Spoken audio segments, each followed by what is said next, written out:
Police അഴിക്കുള്ളിലായിട്ട് പോലീസിനോട് വിശദമായി ലോക്കപ്പിലിരുന്ന കാര്യങ്ങൾ വിശദീകരിക്കുന്ന ചെന്താമരയാണ് നമ്മൾ അല്പം മുമ്പ് വരെ ദൃശ്യങ്ങളിൽ കണ്ടത്. ഇപ്പോൾ പ്രേക്ഷകർക്ക് കാണാവുന്നത് ചെന്താമരയാണ്. ലോക്കപ്പിനുള്ളിൽ ഇരിക്കുന്ന ചെന്താമര, ഭക്ഷണം കഴിക്കുന്ന ചെന്താമരയാണ് കാണുന്നത്.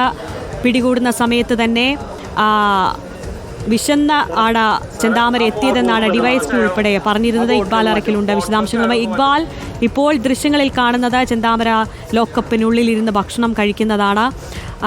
നിഷ്ഠൂരമായ കൊലപാതകം ചെയ്തിട്ടും യാതൊരു കൂസലുമില്ലാതെ പോലീസിനോട് കൃത്യങ്ങളെല്ലാം വിശദീകരിക്കുന്ന, പ്രാഥമിക മൊഴി രേഖപ്പെടുത്തുമ്പോൾ കൃത്യങ്ങളെല്ലാം നടന്നത് എങ്ങനെയെന്ന് വിശദീകരിക്കുന്ന ചെന്താമരയാണ് കണ്ടത്. ഇപ്പോൾ യാതൊരു കൂസലുമില്ലാതെ തന്നെ ഭക്ഷണം കഴിക്കുകയാണ്. ആ ദൃശ്യങ്ങളാണ് ഇപ്പോൾ പ്രേക്ഷകർ കണ്ടുകൊണ്ടിരിക്കുന്നത്.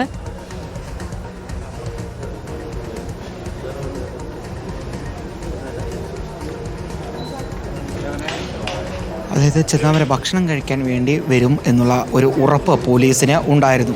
ആ ചെന്താമരയുടെ സഹോദരൻ രാധാകൃഷ്ണനെ പോലീസ് ഈ കൃത്യത്തിന് ശേഷം ഇന്നലെ തന്നെ കസ്റ്റഡിയിലെടുത്തതാണ്. രാധാകൃഷ്ണനാണ് ഇക്കാര്യം കൃത്യമായി തന്നെ പോലീസിനോട് പറയുകയും ചെയ്തത്. ഭക്ഷണമില്ലാതെ ചെന്താമരയ്ക്ക് തുടരാൻ സാധിക്കില്ല, വളരെ ഭക്ഷണപ്രിയനാണ്. അതുകൊണ്ട് തന്നെ ചെന്താമര നാട്ടിലേക്ക് തിരിച്ചു വരും. മലയിലെ ഒളിക്കുകയാണെങ്കിലും എവിടെ പോയി ഒളിക്കുകയാണെങ്കിലും ചെന്താമര നാട്ടിലേക്ക് തന്നെ തിരിച്ചു വരും ഭക്ഷണം തേടി. ആ ഭക്ഷണം തേടി വരുമ്പോൾ പിടികൂടാമെന്ന ചിന്തയിൽ തന്നെയായിരുന്നു പോലീസ് ഉണ്ടായിരുന്നത്. ഇന്ന് വൈകിട്ടോടുകൂടി ചെന്താമര ആ ഭക്ഷണം തേടി മലയിൽ നിന്നും താഴോട്ട് ഇറങ്ങുന്നു. ഇതിനിടയിലായിരിക്കണം ഒരുപക്ഷെ മാട്ടായി വനമേഖലയിലേക്ക് ഉൾപ്പെടെ ചെന്താമര എത്തുന്നത്. ഇതിനിടയിൽ ചെന്താമര പിന്നീട് ഒരു എത്യന്തരമില്ലാതെ ഒരു പക്ഷേ തൻ്റെ വീട്ടിലേക്ക് തന്നെ എത്തി ഭക്ഷണം കഴിക്കാമെന്ന ചിന്തയിൽ എത്തുന്നതിനിടയിലായിരിക്കും ഒരുപക്ഷെ പോലീസ് അവിടെ ഉണ്ടാകും എന്നുള്ള കരുതലൊന്നും ഉണ്ടാവുമായിരിക്കില്ല. ആ സമയത്ത് ചെന്താമര വീട്ടിലേക്ക് എത്തുന്നു, ഭക്ഷണം തേടി എത്തുന്നു. ആ സമയത്ത് ചെന്താമരയെ പോലീസ് കസ്റ്റഡിയിൽ എടുക്കുകയും ചെയ്തു. ഇപ്പോൾ ദൃശ്യങ്ങൾ നമുക്ക് കാണാൻ വേണ്ടി സാധിക്കും. നെന്മാറ പോലീസ് സ്റ്റേഷൻ്റെ സെല്ലിനുള്ളിലിരുന്ന് ചെന്താമരയ്ക്ക് പോലീസ് ഉദ്യോഗസ്ഥർ ഭക്ഷണം നൽകുന്നു.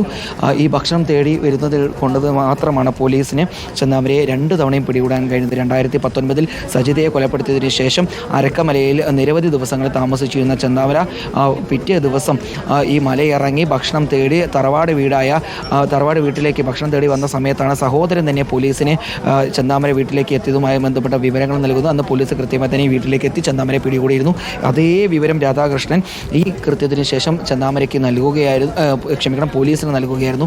പോലീസ് കൃത്യമായി തന്നെ ചെന്താമരയ്ക്കായി വല വിരിച്ചുകൊണ്ട് തറവാട് വീടിന് സമീപത്തും ചെന്താമരയുടെ വീടിന് സമീപത്തും ഇരുന്നു. മാത്രമല്ല ചെന്താമരയുടെ സഹോദരങ്ങളുടെയും ബന്ധുക്കളുടെയും വീടുകളിലേക്കെല്ലാം പോലീസ് കൃത്യമായി തന്നെ അവരുടെ ഉദ്യോഗസ്ഥരെ എത്തിച്ചിരുന്നു. ഏതായാലും ഈ ബന്ധു വീടുകളിലേക്കും ഒന്നും മടങ്ങാതെ ചെന്താമര ഏറ്റവും അവസാനം തൻ്റെ വീട്ടിലേക്ക് തന്നെ ഭക്ഷണം തേടിയെത്തുന്നു. ആ സമയത്ത് പോലീസ് കൃത്യമായി തന്നെ ചെന്താമരയെ പിടിച്ച് സ്റ്റേഷനിലേക്ക് എത്തുകയും ചെയ്തിട്ടുണ്ട്. ഏതായാലും ക്രൂരമായിട്ടുള്ളൊരു കൊലപാതകമാണ് ചെന്താമര നടത്തിയിട്ടുള്ളത്.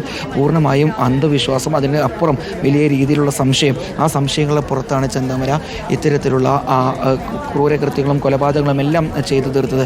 2019 സജിതയെ അത് ഒരു മന്ത്രവാദി നൽകിയ നിർദ്ദേശങ്ങളുടെയും അതുപോലെ തന്നെ വിവരങ്ങളുടെയും അടിസ്ഥാനത്തിലാണ് പ്രദേശത്തുള്ള നീളമുടിയുള്ള ഒരു വനിത, ആ വനിത കാരണമാണ് ഭാര്യ തെറ്റി പിഴിഞ്ഞ് വീട്ടിൽ നിന്ന് ഇറങ്ങിപ്പോയത് എന്ന ആ വിവരം, അതുപോലെ തന്നെ ആ നിർദ്ദേശത്തിനെ എല്ലാം അടിസ്ഥാനത്തിലാണ് ചെന്താമര സജിതയെ വീടിനകത്ത് കയറി കൊലപ്പെടുത്തുന്നത്. ഇപ്പോൾ ചെന്താമരയെ ഭക്ഷണം കഴിച്ചതിന് ശേഷം പോലീസ് ഉദ്യോഗസ്ഥർ സെല്ലിൽ നിന്ന് പുറത്തേക്ക് കൊണ്ടുപോകുന്നുണ്ട്. ഏതായാലും സജിതയുടെ കൊലപാതകത്തിന് ശേഷം ചെന്താമരയ്ക്ക് സുധാകരൻ്റെ കുടുംബവുമായി വലിയ രീതിയിൽ പകയുണ്ടായിരുന്നു. ആ പകയാണ് ഇന്നലെ ചെന്താമര സുധാകരനെയും അതുപോലെ തന്നെ അമ്മ ലക്ഷ്മിയെയും വെട്ടിക്കൊലപ്പെടുത്തി തീർക്കുകയും ചെയ്തിട്ടുള്ളത്.